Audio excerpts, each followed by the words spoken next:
Donc, c'est ça, la liste, elle est devant tout le monde. J'espère que tout le monde peut être à mesure. Il y a mon liste. Ce qui est hier, on a battu à TikTok, je vais vous montrer. Hein, c'est pas encore sorti, c'est pourquoi j'ai mis ça pour comme ça. Ce qui est hier, donc, la liste, elle est là, que tout le monde peut voir. La liste est là, vous la voyez. Premièrement, vous verrez que la liste est paraphée dans les coins. Tout le monde peut voir que c'est paraphé dans ce coin-là. Allez, tout le monde peut voir ça. Et les noms de tout le monde, des 25 personnes en question, sont là. Voilà. Pour votre information, la liste est là-bas. Je pense que vous la voyez, mais je ne pourrais pas garder comme ça longtemps. Pour les gens qui sont sur TikTok, je voulais seulement que vous puissiez voir qu'il y a la liste qui est là. La liste est là, donc vous la voyez. Voilà. Donc, tout le monde est à mesure de voir la liste. Qu'est-ce qui est arrivé? D'abord, il faut commencer qu'on vous dise d'abord que la liste vient d'où? Il faut banda bongo. Liste au Bozomona, c'est Kamere qui a amené la liste. Voilà, n'a malam. Kamere n'a pas tourné, n'est pas sa liste. Bah, une liste quand on l'avait interrogé. Kamere a fait 5h30. Il a parlé beaucoup pour ne rien dire, en train de se défendre. Responsable, il y a commission, on a ESA, je crois, si je ne me trompe pas, Kasadi, Peter. Mais Baza 22, tout le monde qui est là-bas. Il y a les Mbikaï, beaucoup de gens sont là-bas que vous connaissez, hein, et puis tout le monde parle comme ça. Steve Mbikaï, il y a tous ces gens-là sont là-bas. Premièrement, vous devez savoir que quels que soient les résultats, il y a commission, il y a Batu 22 Wana. Ils iront toujours à la plénière pour faire le vote. Donc, que personne ne vous effraie, que personne ne vous mente ou ne vous trouble. Je viens, j'explique, et puis Boyoki Ango Malamu, et puis Evandi Nango. Voilà. Kamere Nabatnaye va travailler sur les 25 noms dont on vous parle. Pour dire qu'il y a les noms qui sont revenus 2 fois. Il y a les noms de quelqu'un qui n'était pas député, qu'on appelle Moulumba Kanyinda. Pour votre information, Moulumba Kanyinda travaille dans les bureaux de Mbosso. Pour Binobo Ibakite.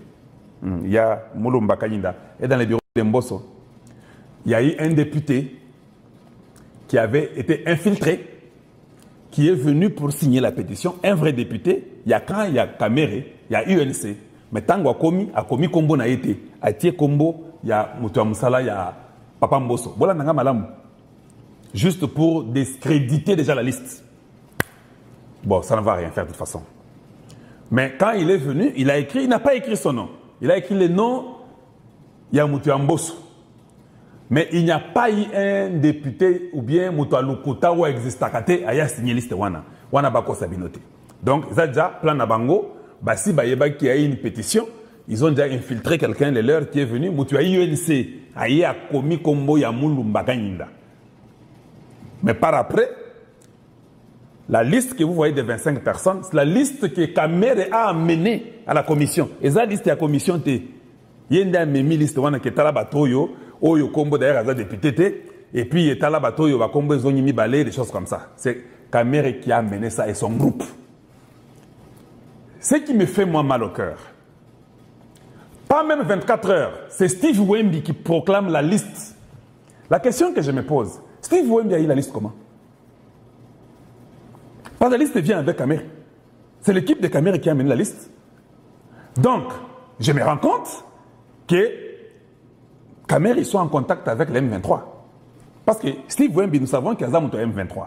C'est l'attaché de presse, il y a M23. On les paye pour ce qu'il fait. Comment? Allez-y vérifier. Je n'ai pas le temps à côté à Steve Wemby. Mais Nazola Kisabinoka Boyoka. Comment Kamere et son équipe amènent la liste de 25 personnes qui ne sont pas conformes? C'est Steve Wemby qui proclame ça na Rwanda. Comment tu proclames ça? Qui t'a donné ça? Donc, si quelqu'un t'a donné, ne peut être que de l'obédience du Rwanda. Mais cette liste-là, c'est Kamere qui a amené ça avec son équipe. Ça, c'est déjà une question très importante pour Nabana Congo. Si vous êtes député, vous pouvez comprendre. Donc, si Bindoule Crispin a dit qu'il y a les M23 dans l'Assemblée, il n'avait pas tort. Il a plus de 15 ans dans l'Assemblée. Il y a ma liste, il y a 15. Comment liste wana est commis dans maboko? Il y a azo lobela ba terroriste ba rwandais. Ça c'est une très bonne question que tout le monde doit se poser. Tango commis au nom na liste combo ya monuso aza député. La commission a demandé aux jeunes qui ont déposé la pétition de s'expliquer sur le nom là de la personne qui n'était pas députée. Ils vont s'expliquer. Ce n'est pas un problème. Ils ont des preuves. Ces jeunes-là sont très bien préparés. Parce que nous sommes aussi leurs frères. Nous leur donnons les idées. Et ils vont rétorquer, ils vont répondre à la commission. Mais le poids est tellement minimal que même si nous enlevons ces noms de ces députés-là, il faut 125 personnes pour être écoutées. Je dis bien, il faut 125 personnes. La liste là était déjà longue avec des députés wana. Attention, le Ngoli 25, ça ne sera pas moins de 125. Donc c'est déjà un mauvais coup qui ne va pas réussir. Eh, bozo court, hein, bozo. Donc vous avez compris, je suis en train d'expliquer à mes frères et sœurs pour que et ça masolo ya caractère de bêta. Eh, ngai nazana masolo. Voilà. Donc 1 25, il y a des doublures de noms selon eux. Vérifiables. Il y a même des députés qui sont venus qui ont dit non, moi j'ai signé, et les députés là, vous les avez et comme ça. Comme je disais pour les noms des gens de Mulumbaka Nyinda, je n'ai pas le temps d'aller vous encercler exactement les noms de Mulumbaka Nyinda. C'est Steve Wemby, un terroriste qui commence à défendre Mutuya Union Sacrée. Or, Mutuya Union Sacrée, il y a le bail qui était Union Sacrée Tokogate. Il faut tout sur le lato, Betamasona, Batoaba, Steve Wemby, tous ensemble. Donc vous comprenez que Kamere, c'est quelqu'un de M23. Il n'y a pas deux mots, il n'y a pas à tergiverser. Ils ont le Koutate, ils ont Yango. Voilà. Côté Tshisekedi.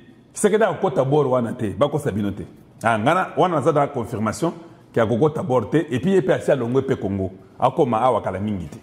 Donc, si vous attendiez que Tshisekedi va donner un mot d'ordre pour dire que non, qu'on ne puisse pas voter contre la personne, Tentessou, de toute façon, le vote est secret. Même si le président Tshisekedi veut que Kamere reste, les députés ont dit non, Kamere va partir. Ça sera alors le président Tshisekedi contre le peuple, parce que les députés vont représenter le peuple. Bango balobi ke toboyi. Nous serons là pour qu'ils puissent partir. Batumsus. Vous avez un héros. Impossible. Émission. Voilà. Donc, c'est ce que je pouvais déjà vous dire là-dessus. Que tu sais que la côte à bord, on a été. Bogo matabo matibo kiti à côte à ngote et zamakamona été à boipe makamboana. Entre-temps, comme je disais, il y a des députés qui ont eux-mêmes, ils ont dit que ngai na signaki. Je peux vous montrer par exemple. Wow, bon moniwana. Donc vous pouvez déjà voir. Est-ce que ça s'est fait voir? Dites-moi si vous pouvez voir. Est-ce que vous pouvez voir? Ça s'est fait voir. Ça c'est Pembi Isomi Bazego Thérèse qui a écrit pour dire Ngai Penza na signaki pétition a essayé de souligner que ma signature est authentique et ne peut être mise en cause par quiconque. Je reste par ailleurs disponible pour toute information complémentaire. Veuillez agréer, honorable président de la commission et chers collègues, l'expression de mes sentiments patriotiques. Donc, parce qu'il y a pays comme Monaye, peut-être Matikuna qui est à Signaki, qui est à Signaki. Ngai na Signaki, na Ngai, na Zanakati Kuna. Donc, comme je disais, il y a des gens qui ont signé et qui sont là. Moussou Soupe Azawana. Vous pouvez encore voir celui-ci. Sakom Mimoleka, Kati, Alobinga P, na Signaki Borwana. Alors, aussi ceux qui précèdent, tout en confirmant que j'ai signé. Dans autant cas, paragraphe Yasuka Wana Mibale, parce que je n'ai pas le temps de tout lire. Il dit, j'ai signé la pétition, je vous demande d'en prendre acte et je certifie l'avoir signé. Veuillez agréer, Monsieur le Président et chers collègues, l'expression de mes sentiments les plus respectueux. Donc moi, je vous ai pris les trois ici, mais il y en a beaucoup. Des gens qui ont confirmé que Baokos Labango. Ça, c'est qui ça? Ça, c'est honorable Maïnzana Mapoto Nene. Yépé a lobby que y a signé Kipé. En effet, cette signature-là est bien la mienne et j'ai signé en âme et en conscience, sans pression, mais avec la conviction personnelle. Yangowana. Il dit fait à Kinshasa le 20, honorable Maïnzana Mapoko Nene. Donc voilà,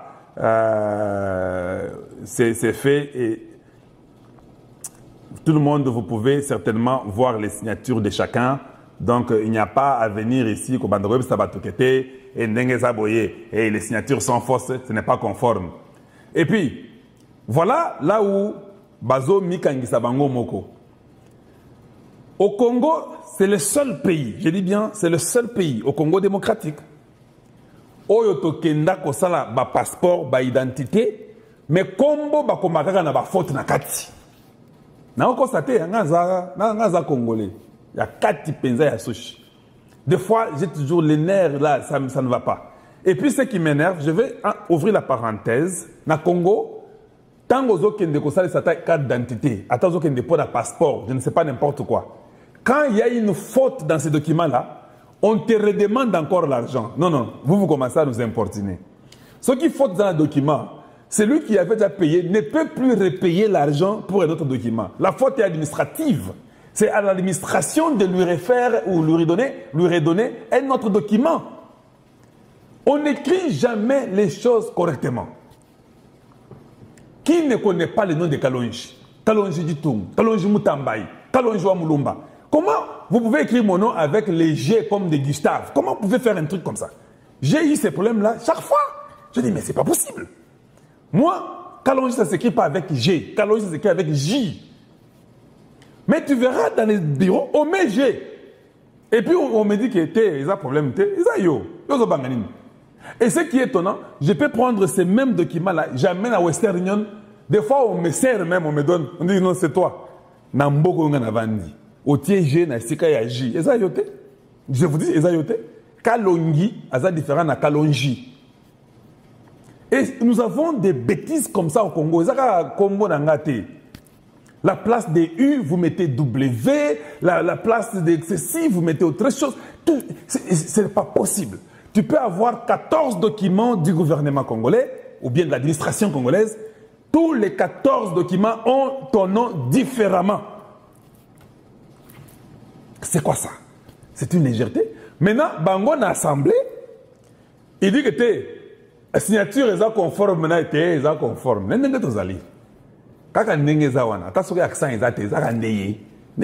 Alors, Boya Nangol est loté pour nous dire que non, nous trouvons que ce nom est différent de celui-ci, cette signature elle est différente. Et ça, la signature naïe. Méchant, papa, méchant. Méchant. Tous les députés, opération Toyabi pas. Toyabi, c'est professeur Chirumbaï. Tolini commande à Peter Kazani dans la commission. Maintenant, on a côté la boca Oyo. Peter Kazani dans la commission. Là, bazo bengaye alobiete Nathalie Yakola. Frère faux. Dans la commission, Tolini commande à Peter Kazani. Parce que ceux qui viennent voter Peter Kazani, ils sont dans Moutamba. Jamais été soit babillé, soit disant, bateau bataki, batalaki double. Pour vérifier, pour ça, Moutamba, qui ça y est, Mbangumba. Mais, voyez bête, pour ça, on va faire la nationale population. Et que comme il y a député, vous voyez qu'on postule opération quand a député à Kalaka, dans ce solo là. Moi, on a fait ça, la population de la ville va député. Donc, on a mis son habit au rando. Député, où tu vas postuler, mis son député, quand il s'est autobéni, comme on chinyama. Quand il s'est chinyama. Na ya mazembo mutu na mutu te bonze mwana foto la na Olivier to ye ba mélodie en zembo azoko tisa chinyama bobete na chinyama maboko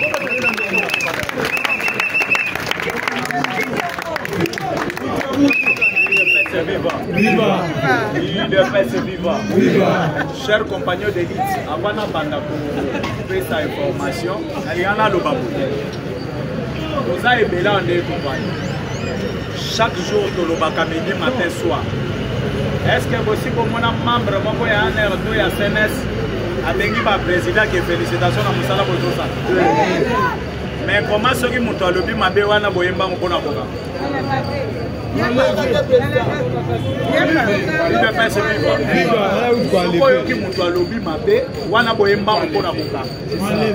mais elle est quoi le bacamala? Est-ce que Botikala Kobenga pour la féliciter? Jamais. Jamais. Il de paix c'est vivant. Vivant. Il de paix c'est vivant. Vivant. Il a connu de paix à Bundela. Tobo yite, na ko sala mabe. Bokoki ko kanganga. Mais il faut poser la manière oyo bozo kangelanga. Bokoki ko ya ko zwanga na on a 2 heures comme un criminel.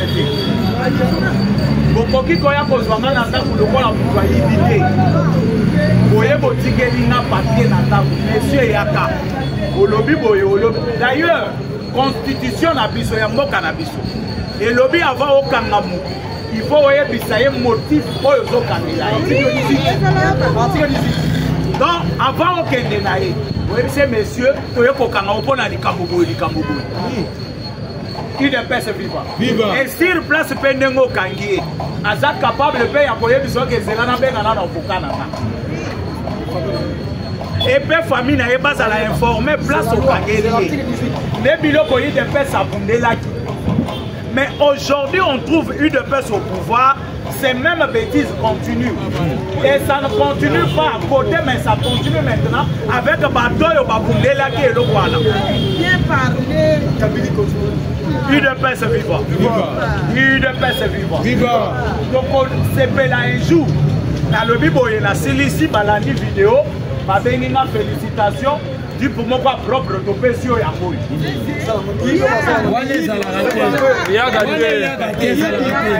ne peut se vivre. La procédure un jour, on a le Bible et la Cilicie, Babenginga, Balobi, félicitations, Loupang, d'opération et amour. Bien parlé, vraiment. Et au Kanilé, au Lobino, à l'Obakibo, à l'Obakibo, on ne refuse pas. Mais il faut que ça ait une bonne manière et à cause de la haie. Il n'est pas criminel. Kamer a 9 millions à Tindeli M23, passe à la réunion en Afrique du Sud. Est-ce que Bokangi est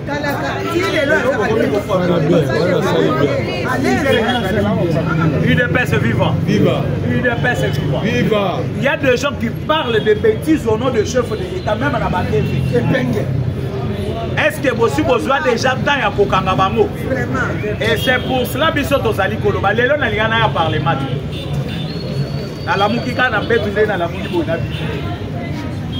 Et c'est pour cela que nous allons Koloba.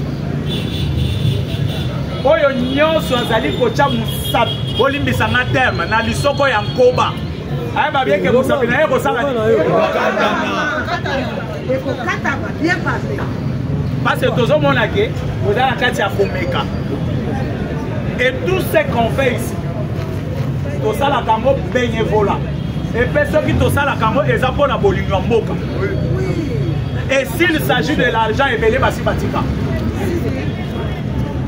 Et nous avons déstabilisé la chaîne à miner. Attends, ok, il y a un poteau. Et les choses les plus importantes, YouTube et pour aider le monde entier. Dans les États-Unis, en anglais. En France, en français. En Chine, en chinois. YouTube traduire une sur la langue et peut-être mon voisin des États-Unis a anglais bien. Donc anglais n'a pas raté. UDPS vivant. UDPS vivant. Chers compagnons d'élite, Bandeko Ebele, il y a CNS, Kozali Kosenga Nabino, Toboïte Bosala Moussala Nabino. Mais façon Bozo Salé la Moussala net Ozo Sepela la route. Et beaucoup qui peut interpeller mon doyen à la Kisbino, on a l'oba qui boye, et comme il est en train de défendre la République, comme il défend le chef de l'État, à ça censé s'expliquer, peut qu'on a collé la nanda. Vous bengi si mi bio ya pe perdre bazala kiawa, ba chada de consort. Ba yebo attendre ba ngo bozongi si ba ngo ba ke olala na bata. Mais les gens qui ont tué avec Kamwena Sam, les gens qui ont tué avec Bundu Diakom, les forces communes de Malou, aujourd'hui nous avons l'M23 à l'est de la République, Bazola la Nabanda, et Mobondo na Grand Bandou. Et vous prenez le monsieur qui défend la République, vous la lissez dans Bolo. C'est du n'importe quoi. Inacceptable. IDPS vivant. IDPS vivant. Et si ça va continuer ainsi, quand le lenge na lobby que bozocha misapi na lisoko ya koba kosala nini? Et vous connaissez c'est quoi l'IDPS? Et vous connaissez c'est quoi le Parlement de IDPS vivant. Il faut poser la bonne pour beaucoup qui commandent à interpréter que non, pas de IDPS, pas comme côté de la Moussala. On s'en fout. Mais c'est qu'on vous demande, pose à la bonne manière à Moussala et la Moussala. Là, nous serons d'accord avec vous. Parce que Moutoza Likolo a mis des Kwazati. Ceux qui n'ont lobby mabé, ou bien n'a sali mabé, vous êtes obligés de m'interpeller. Mais ceux qui ont commis comme ça, la monnaie à l'olène et criminels, comme si nous sommes des criminels, comme si nous sommes vos ennemis. Et si c'est vrai que vous défendez le chef de l'État, vous travaillez pour la République, il fallait voter là, c'est 100%. Malamo Yassali, ils ont combien de pourcentage? Je peux m'abeiller, ils ont combien de pourcentage? Mais pourquoi les Congolais vont total à la mabé? Les musiciens, le musicien chrétien a yembi à lobby. Ma papa va toi mokile ko sabisote. Okoki ko sala malamu 1 million. Ma be moko ba bosani malamu nyonso. Et c'est comme ça les Congolais. Monsieur aza mutu abobenga ki boye bise monsieur kolobaka bisusu boye. Loba boye. Na musala o nyonso yo sali kolobaka bisusu boye. Parce que mutu aza mutu akobeta kaka libaku. Mais on ne peut pas accepter que vous avez papa banana 2 heures. Et d'ailleurs, si vous avez le bakangi, bakangi d'abord on a bokilo na ye. Bakangi bokilo. Bakangi les qui a moi si na ye à mobile. Donc il debo la qui s'habille son là pour ici.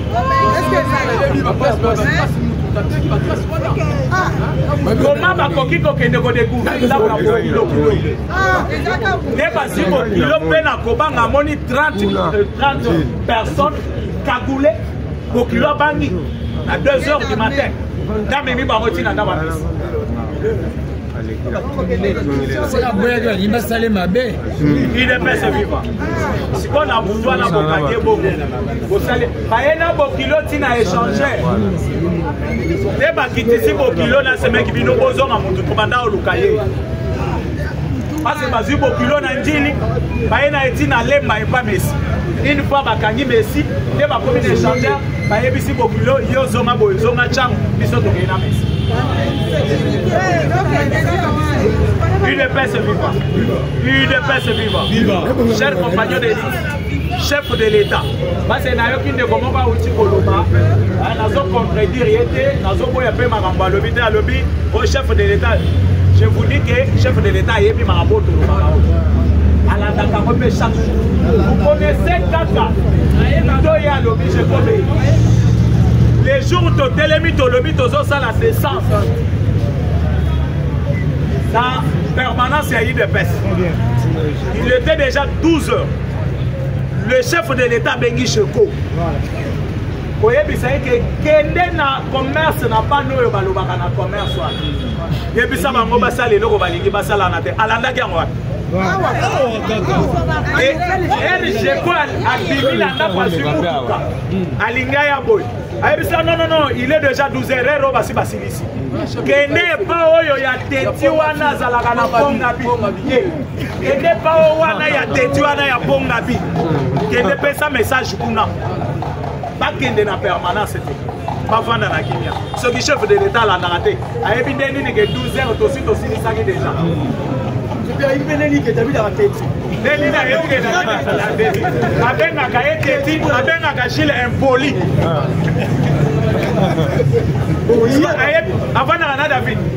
Bayara na ye. Aye vitesse na endeli.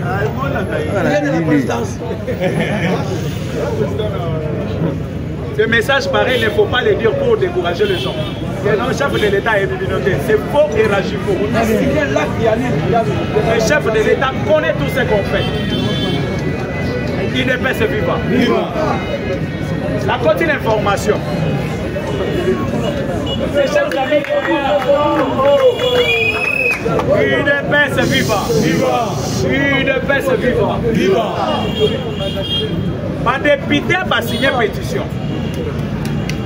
Mes chers amis, malgré tout ce qui peut se faire, Kamere va partir.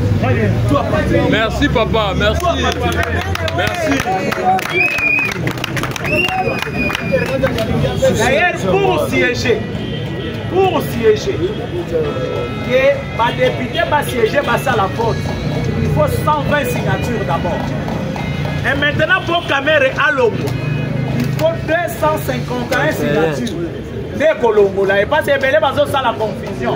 Il y a que non 251 signatures et oui, Wanande Colombo, là, un vote selon le nombre de députés dans l'Assemblée nationale. Mais si vous avez déjà 120 signatures, il y a pétition. Donc cela veut dire qu'on va siéger pour faire vote pour Kende. Ata balongoli yango 100, balongoli yango 120. Et côté à la carte à 120 pour siéger pour passer la vote. Et elle va passer la vote. Il y a qui faut signature. Malgré le lobby faut signature. Mais dans votre seconde, il y a qui photo et qui vrai. Bien parlé. Bien parlé. Il ne peut se vivre. Na ebisi bino caméraman. Abambana na mabele. Caméra ne voit pas. Olanda qui crispé bino. Parce que Nazora va te va protéger Bindoulé. Mes chers amis, Bindoulé n'est pas n'importe qui. Bindoulé n'est pas n'importe. Allez à l'est de la République. Pour une histoire de Bindoulé va remettre là. Parce que les Bakinois, nous allons concentrés dans la modernité. Mais eux, ils sont dans la province de Toyeba. Parce que Belé, ils sont dans la province de Toyeba. Bindoulé à l'est de la République n'est pas n'importe qui. Bindoulé, ils sont dans la je vous dis vrai.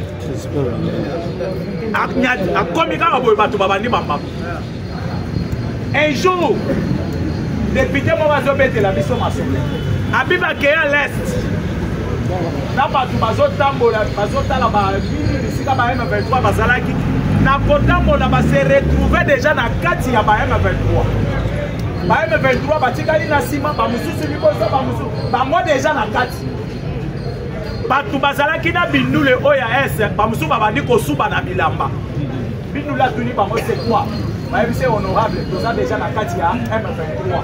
Aïe ça monini. Habite aux ans dans 4 ya M23. Aïe ça revient ou pas? Babandi ko baluka. Babi M23 babandi bazota la bango bolwa bisé. Babaluki basali nyoso babandaki ko sala yeso ba honorable. Babandi ko zonga. Et pour votre information, la créateur ya Maïmaï c'est Crispin Bindoulé. Même Kabila, président de la République à l'époque, Abanda Obanga Bindoulé. A Sala par tous les moyens pour les tuer, les Simbaté. A déshabiller Bindoulé dans 4 sabbats. A dit que nu, a évité que était. Babani Kobeta Massassi n'a pas mon gazo qui est là. Si à qui est à l'image. Si à copier Bindoulé n'est pas n'importe. Au sommet, on a une garde du corps. Attends, on a une garde. Au sommet, on a un chauffeur. Fantomas. Bindoulé n'est pas n'importe qui. Ça pour moi, il va être parce que charge à la paix à moi Bindoulé. Vous avez une caméra à fond, la main à combat. Vous avez une bataille, ne sait pas attaquer Bindoulé. Elle a l'ombre. Parce que Belé va le voir, non, c'est non. Bindoulé vit dans la lutte de jeunes de lui de pas savoir quoi ta Maïmaï. Oui. Azalaki na lutte de jeunes, il y a eu des personnes savoir qu'il y a des Maïmaï. Il y a des Maïmaï. Elle va bannir le mouvement Maïmaï. Alors, moi, il y a INC comme député. Il y a INC, elle a mon abouzo à la caméra, le bin a zongi pas. azongi palais. Nebongo azonga na IDPS. Mais elle azongi IDPS batu ya INC babandi ko attaquer. Azomutuka. Inde ti na permanence ya INC na kabila wa. A combien telemi a fongoli kaka kitisi. Batu tu bazaki na permanence.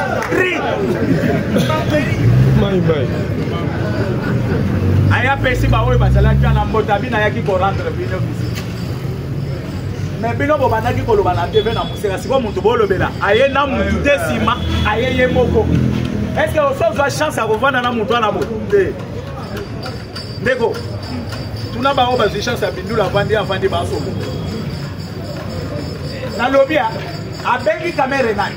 M23. Le premier Congolais a télémi boya face à caméra.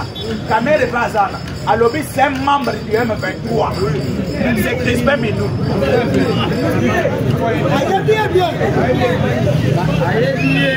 IDPS viva. IDPS viva. Oyebi chef de l'État na yebi Sarabino. Elle accueilli S pour la première fois à Zone. Deuxième fois qu'il y a un avion. Chef de l'État bana olinga ko kende ressources c'était binula ya yebise ya ratori. Et le romo eza kunate. Abi Crispin makambo uti abi chef na lobito kende. No moni chef de l'État soki a komi na S. Bindula ya ka yebise chef bagarde na 4e ceinture. Wazaleno ne pas à la première ceinture, deuxième, troisième. Ezala raba wazaleno. Onyo somona ga o bisona mindu. Sima wazaleno ne pas à la sécurité à chef. Sir ordre ya bindule. IDPS viva. IDPS viva. Kamere, je vous dis, Aman. Kamere, à vos salariés, à Koké. Comme à Ekwe, Bukavu Ekwe, Bindula Salagi na Est. Bindula Salagi na Est, na Zamba Pélissus. Mais Batubaza na Est, se pose la question comment il a une chasse à déguer. Wana Binonde Bokotou na IDPS viva. Même tous les Rwandais, Oyo Bazali, Rwandais, ya Zamba, qui est Crispin Bindula. Oh, ngai, nani, oh, le côté babito. Basé le côté. Il ne pèse viva. Mais là, si le côté va débuter, va téléméli ma casse. Parce que ce qu'on a battu tout le temps. Quand même, c'est membre à M23. C'est connu. Wana et Ebani, le Lengue Crispin Bindula Lobiam, fondateur. Et deuxième chose, Kamere na uchi koyebi sabino ake andimi ko futa ba assistant andimi ko ba c'est la ba député mbof mais Kamere ba pese mbongo na gouvernement mbongo ane uti kala wana zalaki wapi mama tisango soki bozo yebate ba député ba découvrir makambo ebele sur Kamere ba beta ki kara mais ba chelie pour so habitabe Kamere anyati a seti mala moko. Va découvrir Kamere mon abanda qui colle la que frais de fonctionnement exact. Kamere défi mon na banque.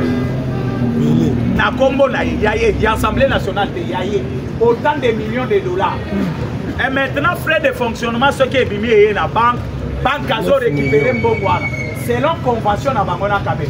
Donc la République démocratique du Congo, bazana kati a profité la Kamere ba nyongo na ye. UDPS viva. UDPS viva. Donc on va député va découvrir le lois.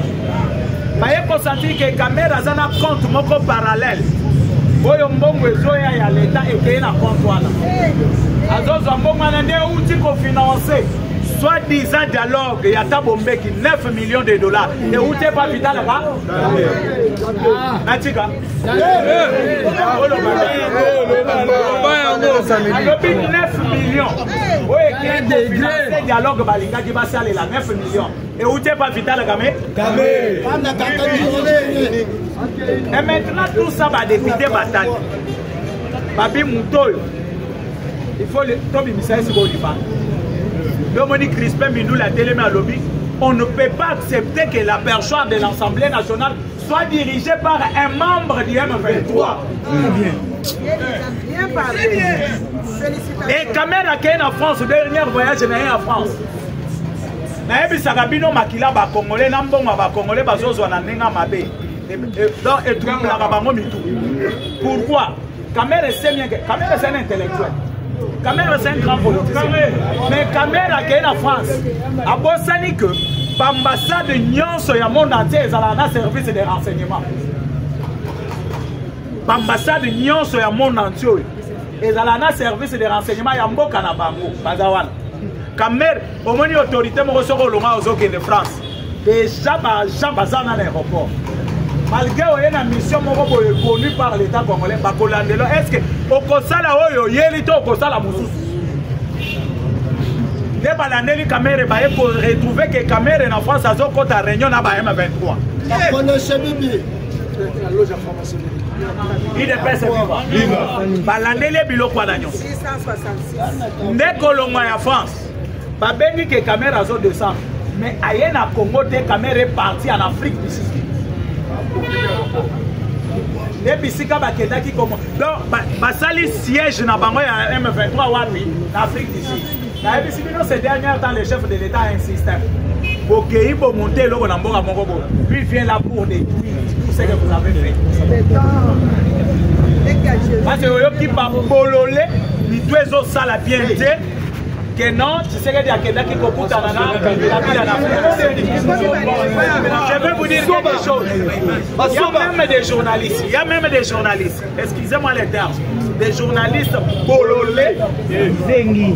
Boyo Bafwani peine en plateau. Il n'y a pas d'excuse. Bafwani si bololé. Pas d'excuse. Bafwani si pour faire un débat sur ça. Mais je vais me poser des questions. Chef de l'État qui est en Afrique du Sud, il y a combien de ministres? 4 ministres. Il y a en Afrique du Sud. Il y a un ministre des Affaires étrangères. Il y a un ministre de la Défense. Il y a un ministre de petite moyenne entreprise. Il y a un ministre du Soussou. Il y a Finance. Il y a un si ce gars qui est de Kosololana Kabila. Il y a un Kabila, ministre de la Finance, il y a un ministre Bongo. Akeko Sololana Kabila ebise ministre de la Défense yeyo apeso minduko bumisa Congo bien. Akeko Sololana Kabila po amemelaye Thérèse Kaikwamba po babomisa diplomatie na Kabila. Mais kozala bololé ba journaliste tina niveau yo pona nini. Yebisa bango ba yoka. IDPS est vivant. Il y a des journalistes donc bololé no bololé lela tout bololé. Parce que ce comme le chef de l'État même ma ministre na voyage là. Sachez bien que il va travailler dans le secteur et le ministre à l'ennemi. Il va travailler dans le secteur. C'est très simple et très clair. Du moins que tu sois pour discuter sur ça. Parce que l'Afrique du Sud, avant de bataille, l'Oleng Afrique est allé comme on a Congo, les poumons de l'Afrique. Par contre, tout le monde est là pour Congo, ce qui est mati. À couper sa biso à Sancerre pour biso pétomat. L'Afrique du Sud a moni ce que Kabila vient de faire avec Tabombek et Kamel. L'Afrique du Sud peut-être croyait que Tokoki Kobe sa relation diplomatique avec la République démocratique du Congo. Il faut chercher comment arranger ça plus vite. Parce que ce que Kabila vient de faire ici avec Katumbi et consort et filistrer déjà la République démocratique du Congo. Très bien. Et moi, vous allez bololé. Nous pouvons comprendre. Bien parlé. Néomoni, le chef de l'État Mimi Batouane. Et déjà, en Afrique, dans l'armement, l'Afrique du Sud a parmi les 3 premiers. Et c'est que je vous dis que le Rwanda, les partis au Moni Batikali, à l'est de la République, Bakobimate, Tokobroye, Bamonio, Solokola, Moubanakati à Machi. Il n'est pas ce vivant. Tokonika Bango, le col à Mika, Bazoko, les Sanamachi. Tokokolo, ça va moi. Non, Moni, la République démocratique du Congo est en train de préparer les choses. Néo Yoki, même Kagame Yemoko Aleli. Nanga Baleli. Balobini.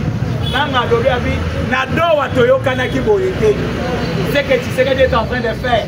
Tu sais que tu es en train de tuer le peuple congolais. Mes chers amis. Ata Oza Pololé à Ndengeni.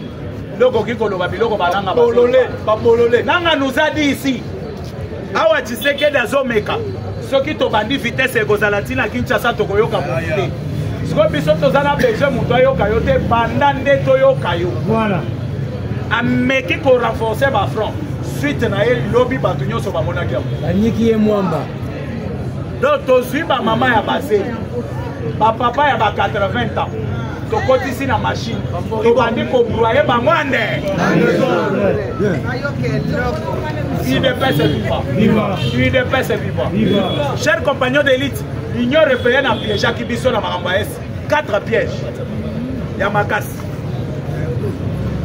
ya liboso bayeli biso système ya cessez le feu cessez le feu soki ozotala congolais ozocomprendre te ezalaki système ya freinage ya kofrene nango la République démocratique du Congo domoni même ba M23 bakei plus loin ya komonte mpe bawazalendo na bango ya les wazalendo qui dépendent du M23 pourquoi va comprendre bien que si nous allons attaquer la République démocratique du Congo les wazalendo vont nous freiner lolenge wazalendo bakofrene biso il faut tozala na bafo wazalendo bakobanda koinfiltrer les wazalendo UDPS viva tozoyoka peut-être bafwe mosusu oyoki makelele badio FARDC attaquer bawazalendo ezokota FARDC attaquer wazalendo FARDC attaquer les vrais wazalendo te azo attaquer les wazalendo propre pour le Kagame. Et les vrais wazalendo n'ont jamais été attaqués par nos FARDC. UDPS viva.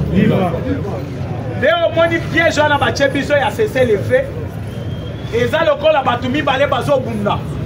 Nana simbi moko na maboko. Nazo bisa etika bitumbako mais mususu aza libre. Elle a simbi na maboko po aza libre asala kani. Mais oyo ki cessé les faits. Oyo ki M23 balobi ma cessé les faits na biso to yebi angote. Omoni bazo attaquer kaka ba village. Et de l'autre côté bazo c'est la soki bino bo salé loko. Wazalendo M23 bazo sala. Bala moko ba condamner bino. Parce que leur souci ezalaki a kozongisa biso na embargo. Heureusement que Donald Trump a eu. Ce qui Donald Trump a été tous a déjà en embargo. Pour votre information. Tous a déjà en embargo. Donc Donald Trump, ce Dieu qui a fait que Azom a le pouvoir. Et Herbie Toumaya est aussi la Donald Trump va partir. Ça c'est pour votre information. Une fois aussi si Bitumbo, Trump a ok. À Colomba peine à pouvoir avec UDPS vivant. UDPS vivant. Deuxième point. À part les cessez les faits. Bayeli biso biloko ba dialogue. Donc na système oyo bazomemela biso wana. Biso tozokende na bango. Si vous remarquez le dialogue tout aux autres de Kosala, na dernier jour il y a un président Mibale Bazala. Kagame ne vient plus. Kagame ne veut pas venir pourquoi? Le chef de l'État congolais Yaya Kagame. Toké na Nairobi. Tosali Maramunyoso. Kagame a été à la ferme naï. À l'obi, à la manifestation naï moyen à Nairobi ezati. Et ce qui chef de l'État congolais, a boudé Kagame va se présenter. Voilà. Et directement, au Koyoko Bino, tu sais que du moyen de côté le Zate parce que Bolinga Bozala Kagame est là, au fond de la cahier, aux autres fonds de Fundae, Yoana Yesugo Yoyete, donc Yondo Zamabe Kagame, dès au Moniba Congolais à Pololé, quand le chef de l'État Zokedo, Kagame a Betty Bino 12. Voilà. Il sait 14. Kagame a Betty Bino 12. Ce qui ont moni Moutazo le Belo, Wanaza Bolo. Yo ki David na bonga bien lobaka yo mutozo lo babonga mamwe alobi mabe to bandela po ba mususu yo mutozo lo babongo o Kagame beti bino 12 mamwe po prof alobaka wana lingala nde swaka bino er prof alobaka mama na yo osiliki siko na chino ba olobi oseki na chino na siko olobi oseki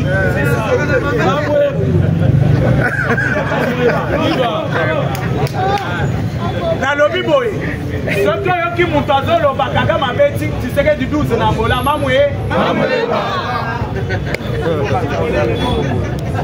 Est-ce qu'elle a lobby ma bête?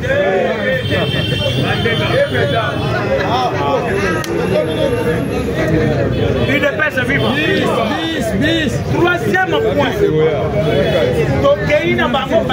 Système à constitution. Ils sont bloqués par tous les moyens que Félix ne peut pas changer la constitution. S'il va changer la constitution, les Congos vont se développer. Et tout ce que nous avons à Kagame, ça ne vient pas de Paul Kagame et Badaki Kouta dans la communauté internationale. Et Kagame a ça simple.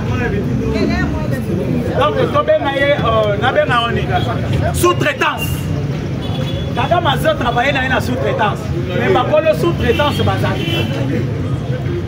UDPS vivant. UDPS vivant. Et au moins, le chef de l'État a compris parce que, sauf imprévu, lobby dimanche à Rosella aux États-Unis d'Amérique, sauf imprévu, lobby dimanche. À cause de peut-être à ça que Simo qui parle. Parce que les autres ont un avion, Migolo va se faire Simo qui. Pour la cogiter, on que la paix va déroger. Boyoki bakangi batuna lupa mazaria sur Robert. Boyoki a Bandego. République démocratique du Congo bozo mona o. Ezalaki déjà à côté kam. Boyoki chef de l'État tout le temps tant que mon Zambo ka madame Lobake. Boko. Et c'est d'ailleurs kala. Mais oyoki sikoyo ba congolais ba bololé comment chef de l'état ko le ba gembo ke se ku faka soko yoki congolais lobi bo mama mwe bololé mamweba pourquoi na zolo babo parce que c'est bien lui le chef de l'état mutu ayebi état ya mboka ndenge ezali comment yokoki kozala malade pour expliquer docteur ndenge ozoyoka. Mais c'est le docteur maintenant qui va te dire que vous avez la maladie. Ce n'est pas toi qui va te dire docteur que non, oui, vous avez la bien sûr, mais ils ont provoqué par lui. C'est le docteur qui va te dire ça. C'est ça. Comment on a vu ces hommes comme Moké Koufi et Moké Nabiso et Razoé Sombogo, mais c'est pour faire Kala. Bisoto sali siko ko sala ke etele koyoki ovandi na babis chef de l'état ko lo babo mamwe na naku ya Zaria Sorobero bakangi batu na aéroport bakangi batu na bako ebike na ba mabongo meme ya maluku kuna banini bakangi batu dele affaire bato za biso moko ba mususu bazana vie donc ça chacun est surveillant de l'autre. Chacun est en train de citer aussi l'autre. Ah, ok.